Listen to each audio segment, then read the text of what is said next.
நீங்கள் கொடுத்த கம்ப்ளைண்ட்டுக்கு வரும் இவ்வளோ நீங்கள் ஆதாரப்பூர்வமாக அந்த கவர்மெண்ட்டுகள் 98 போட்ட உத்தரவுகளை சொன்னீங்க.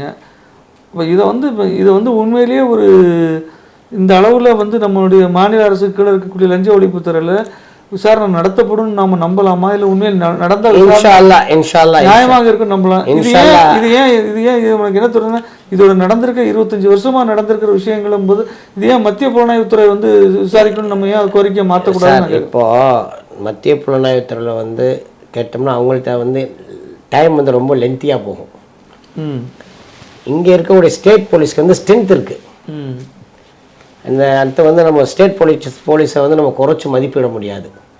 இப்போ இருக்கிற செட்டப் வக்போர்டில் வந்து சிஓ வந்து ஒரு நல்ல தெளிவான முடிவு எடுக்கக்கூடிய சமுதாயத்தின் பற்றுள்ள ஒரு நியாயமான அதிகாரி. நான் அவர் நியாயமான அதிகாரின்னா அவர்கிட்ட போய் நான் அட்வான்டேஜ் எடுக்க முடியாது, அதுக்கெல்லாம் அவர் ஒத்துக்க மாட்டார்.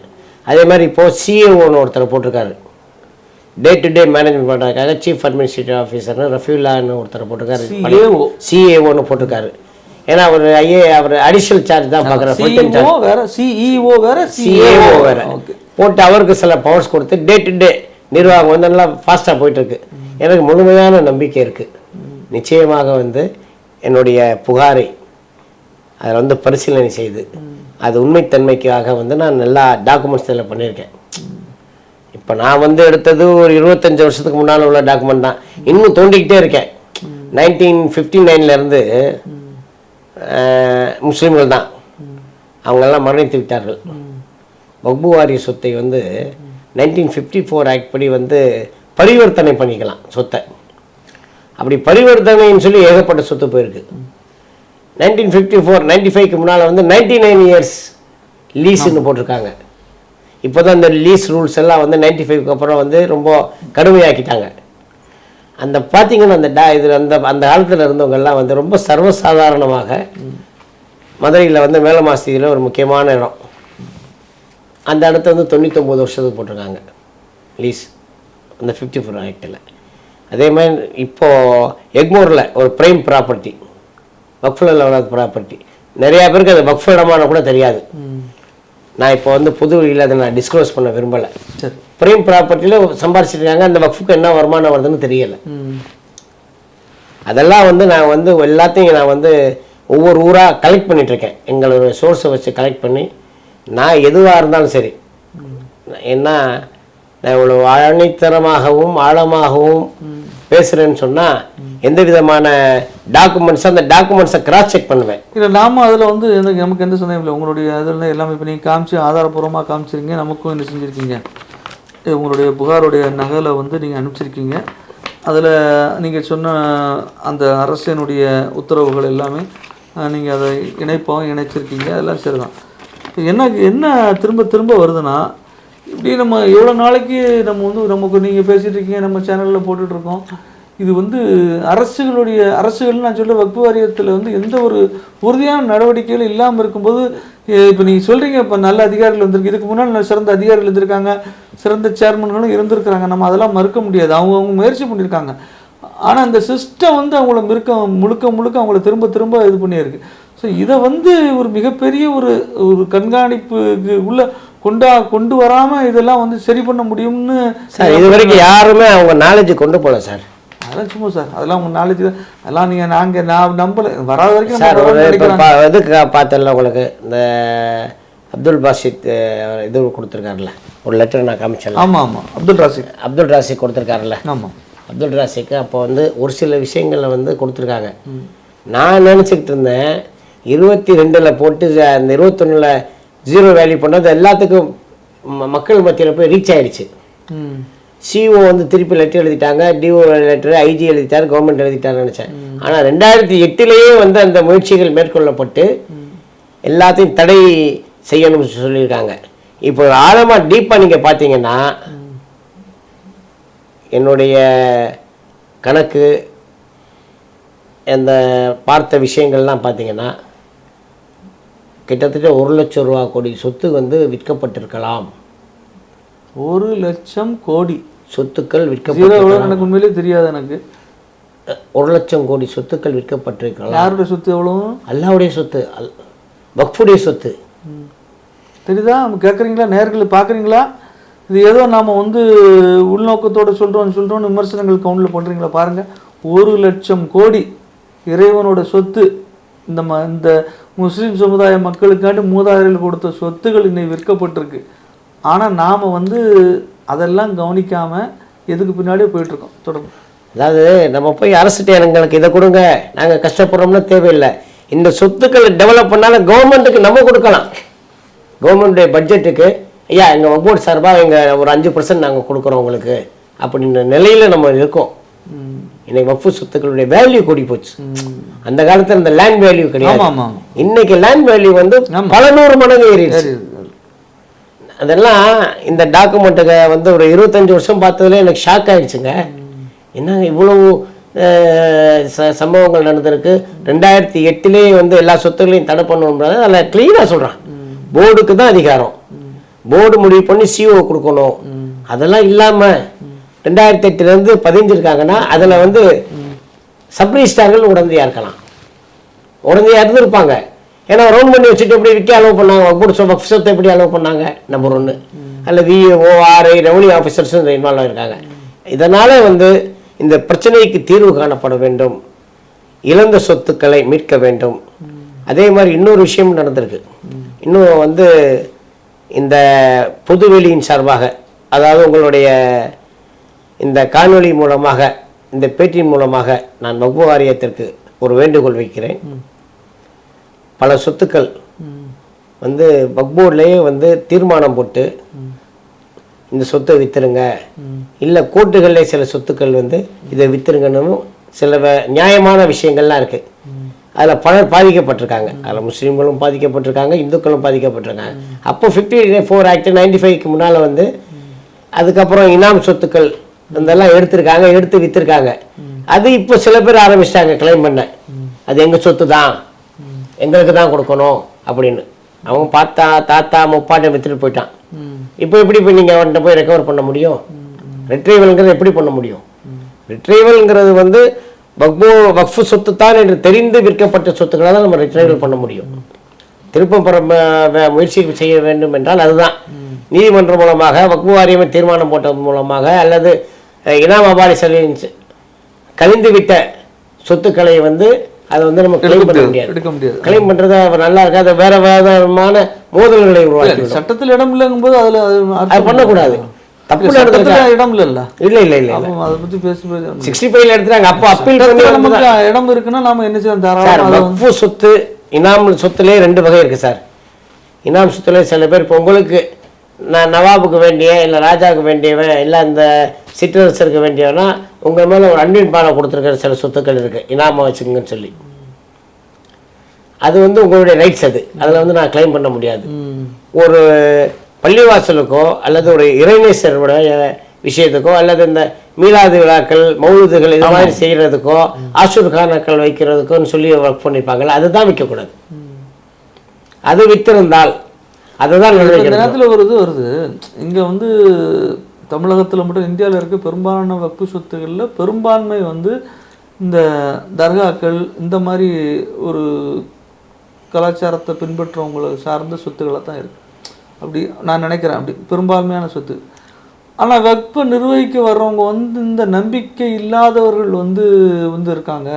அதனால் இந்த நம்பிக்கை உள்ளவங்களை வந்து அதிகம் கொண்டு போகணும், அந்த வக்ஃபு வாரியத்தில் வரணும். குறிப்பாக சொல்கிறோம், இப்போ ரெப்ரஸன்டேட்டிவ்லாம் வரும்போது இந்த காலத்தில் ஜமாத்துல் உலமாலாம் ஒன்று இருக்குது. அவங்களுடைய ரெப்ரஸன்டேட்டிவ்லாம் இவங்க வந்து என்ன செய்யலாம், வக்ஃப் போர்டில் மெம்பராக கொண்டு வரலாம். நீங்கள் அந்த மாதிரி விஷயத்துக்கு வக்ஃபு ப்ரொடெக்ஷன் ஏன் கூடாது? உலமாக்களுக்கு ஒன்று இருக்குங்க. அதுதான் இல்லை கேட்குறேன். அப்படி எதுவும் உங்கள்கிட்ட உலமாவுக்கு வந்து அதாவது முஸ்லீம் ஸ்காலர் சுன்னி ஷியா 2 பேருக்கு இருக்குங்க. சரி, இந்த ஸ்காலர்னு போய் உட்காந்துருக்கவங்க வாய் திறக்காம இருந்தாங்கன்னா நம்ம என்னங்க செய்ய முடியும்? இந்த ஸ்காலர்ஸ் யார் தேர்ந்தெடுக்கிறா? கவர்மெண்ட்டு. என்ன அளவுகோல்? அது அளவுகோல் வந்து ஒரு ஆலிமா இருக்கணும், இஸ்லாமிய சரிய சட்டத்துக்கு. அவங்க யார் ரெக்கமெண்ட் பண்ணுவா? அதை பொலிட்டிக்கல் பார்ட்டிஸ். அதுதான் பிரச்சனை. அதுதான் உங்கள்கிட்ட கேட்கறேன். பொலிட்டிக்கல் பார்ட்டிஸ் அதுதான் பிரச்சனை காரணம். இது என்னைக்கு அரசியல் கட்சிகளும் அரசியல் அமைப்புகளும் இதை விட்டு ஒதுங்கி இருக்காங்களோ அன்னைக்கு தான் இது வந்து இது வக்ஃபு வாரியம். இப்போ என்னுடைய கருத்துக்கு நீங்க ஒத்து வந்துட்டீங்களா? இது அரசியல் அமைப்பு. அதுக்காக தான் சொல்றேன், இந்த மாதிரி அரசியல்வாதிகள், அரசியல் சார்ந்தவர்கள் அவர்கள் வந்து இருந்தால் இந்த மாதிரி பிரச்சனைகள் இருக்கும். அதுக்காக தான் HRNC மாதிரி இந்த போரை க்ளோஸ் பண்ணிடுவாங்க. நீங்க சொல்றது வந்து அவுட்ரைட் இது ஒட்டுமொத்தம் போறேன். நான் சொல்றது அரசியல் அமைப்புகள் இயக்கங்கள் வந்து இது வந்து உலக இதை வந்து ஒரு கவர்னன்ஸ் பாடியாக கொண்டு இப்போ இருக்கிற எல்லா தரப்பு மக்களும் ஒரு ஆலோசனை சொல்றாங்க, ஒரு வாய்ப்பு கூட நம்ம பயன்படுத்தலாமே. அதாங்க ஆலிம் போட்டிருக்கு. ஆலிம் சொல்லணும் ஐயா வக்ஃப் ப்ராப்பர்ட்டி இது விற்கக்கூடாதுன்னு. அவங்க இத்தனை நாள் என்ன செஞ்சாங்க, 25 வருஷமா வந்து இந்த 95 ஆக்ட் வந்த பிறகு கம்பல்சரியா ஒரு சீஃப் காஜி ஜமாத்துல் உலமாவோட ரெப்ரசன்டேட்டிவ் ஒரு ஆள் இருந்தா. அப்படி ஜமாத்துல் உலமா வந்து ஒரு அமைப்பு, சரி நல்லா தெரிஞ்சுங்க. ஜமாத்துல் உலமாங்கிறது ஒரு சங்கம். ஆமா, உலமாக்கள் இருந்து இன்னொரு சங்கமும் வச்சிருக்காங்க. சரி, அதனால வந்து அப்படி ஒரு சங்கத்துக்கு சபைக்குன்ற மாதிரி ரெப்ரசன்டேஷன் வந்து நோட் பண்ண முடியாது. சரி, ஒரு ஸ்காலர் ஒரு ஆலிம் அவங்களுக்கு ஒரு மினிமம் என்ன வச்சிருக்காங்கன்னா அவங்க வந்து ஒரு ஆலிம் பட்டம் பட்டிருக்கணும் அப்படின்ற மாதிரி தான் வச்சிருக்காங்க. இல்லை கிரைட்டீரியா. நான் ஏன் சொல்ல வரேன்னா இப்போ வந்து இங்கே தமிழ்நாடு ஹஜ் கமிட்டி ஆகட்டும் இன்னும் பிற இதுங்கன்னா அதை வந்து ஒரு ஸ்காலர்னு சொல்லி தான் போடுறாங்க. நீங்கள் வந்து ஒரு சமூக சேவகர்னு சொல்லி ஒன்று கொடுக்குறாங்கல்ல, ஒரு 2 பேர் கொடுக்குறாங்கல்ல, இதை கூட வந்து அரசியல் கட்சிகள் தானே ரெக்கமெண்ட் பண்ணுது. அப்போ அந்த மாதிரி ஒருத்தரை வந்து ஒரு ஸ்காலரையோ ஒரு ஆள் ரெக்கமெண்ட் பண்ணுறது ஏன் அவங்களுக்கு கொடுக்கூடாது? அந்த அமைப்பு போய் கேட்கணும் சார். இது நான் போய் சொல்லிட்டு இருக்க முடியுமா?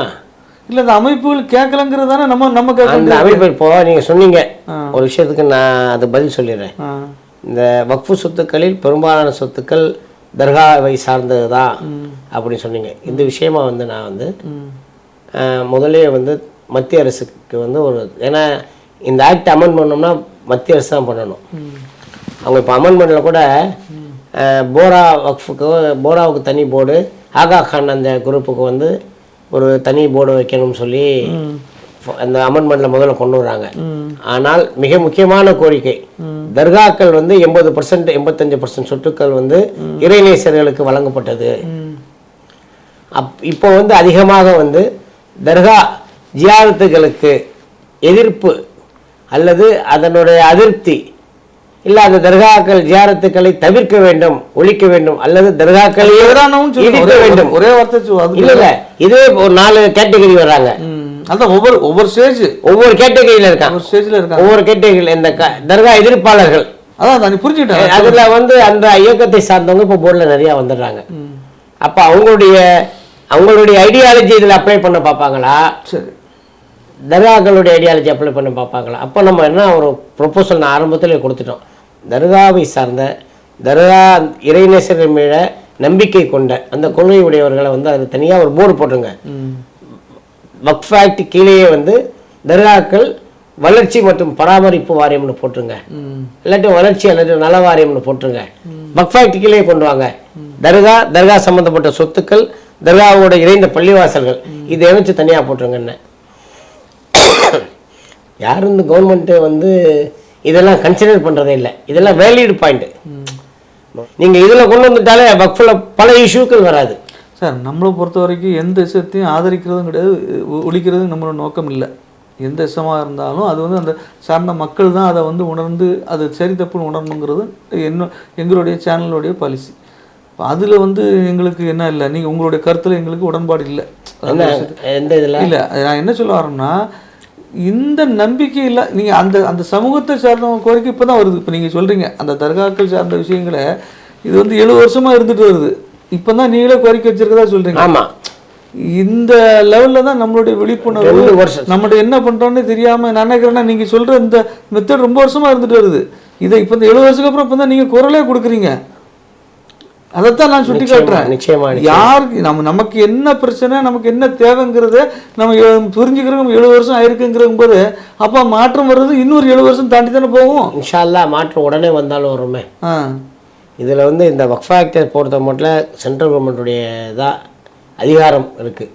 சரி, நான் வந்து முழுமையாக வந்து தீவிரவாதத்தை கடுமையாக எதிர்க்கக்கூடிய, நாமளும் அப்படி தான் தீவிரவாதத்தை எதிர்க்கக்கூடியவன். அது நேரடியாக இருந்தாலும் சரி, மறைமுகமாக இருந்தாலும் நேரடியாக இருந்தாலும் சரி, மறைமுகமாக தீவிரவாதிகள் வந்து இருந்தாலும் சரி, நான் வந்து கடுமையாக எதிர்க்கிறவன்.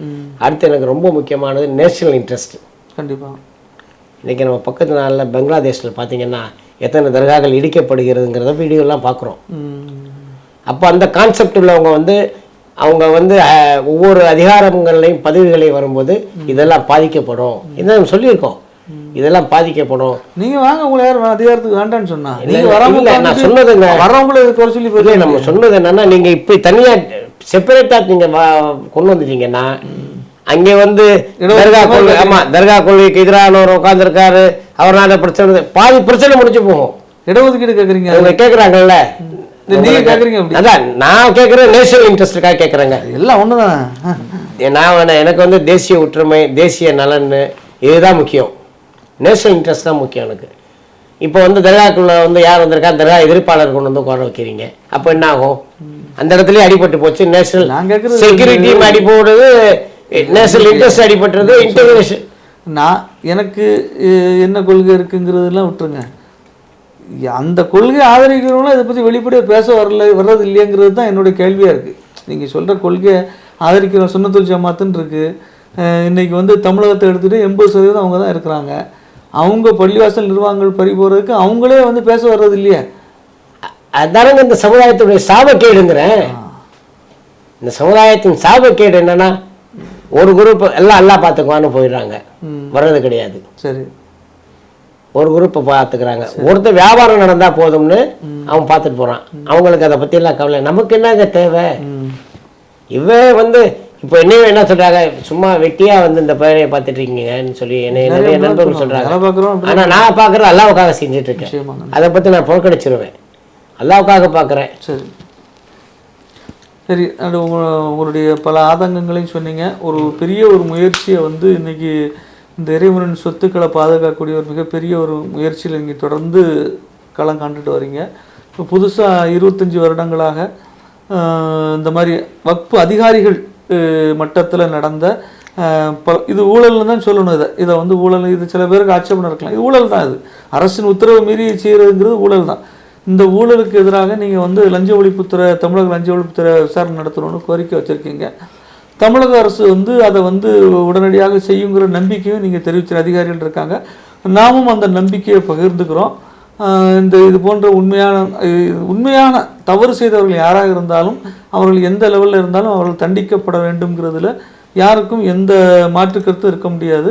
அதனால் நிச்சயமாக தமிழக அரசு அதை செய்ய வேண்டும், செய்யுமா என்று எதிர்பார்ப்போடு இந்த காணொலி நாம் நிறைவு செய்கிறோம். இது போன்று இன்னும் இது தொடர்பாக உள்ள இது தொடர்ச்சியாக உள்ள என்னென்ன புது விஷயங்கள் நடக்கிறதோ அதை நாம் சகோதரர் அஜ்மல் கானுடைய அடுத்தடுத்த நேர்காணல் மூலமாக நேர்களுக்கு நாம் தொடர்ச்சியாக வழங்கி கொண்டிருப்போம் என்பதை தெரிவித்து கொண்டு இந்த காணொலியை இத்தோடு நிறைவு செய்கிறோம்.